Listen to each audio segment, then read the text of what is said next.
ভারতের পূর্বাঞ্চলীয় মণিপুর রাজ্যে বোমা হামলায় 2 শিশু নিহতের ঘটনায় বিচার দাবি করেছেন তাদের দাদি। বিষ্ণুপুর জেলায় একটি বাড়িতে বিস্ফোরণে প্রাণ হারায় মেইতেই সম্প্রদায়ের 2 শিশু। এতে নতুন করে ক্ষোভের আগুন জ্বলছে গোটা রাজ্যে।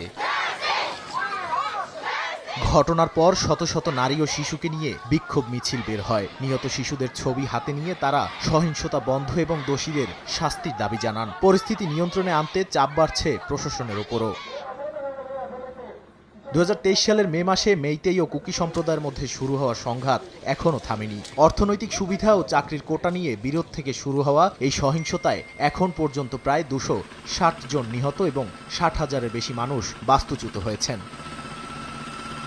সর্বশেষ হামলার জন্য মেইতেই সম্প্রদায় কুকিদের দায়ী করলেও কুকি গোষ্ঠীগুলো অভিযোগ অস্বীকার করেছে। এতে পারস্পরিক অবিশ্বাস ও উত্তেজনা আরও গভীর হয়ে উঠছে। নাদিম মারজান, সময় সংবাদ।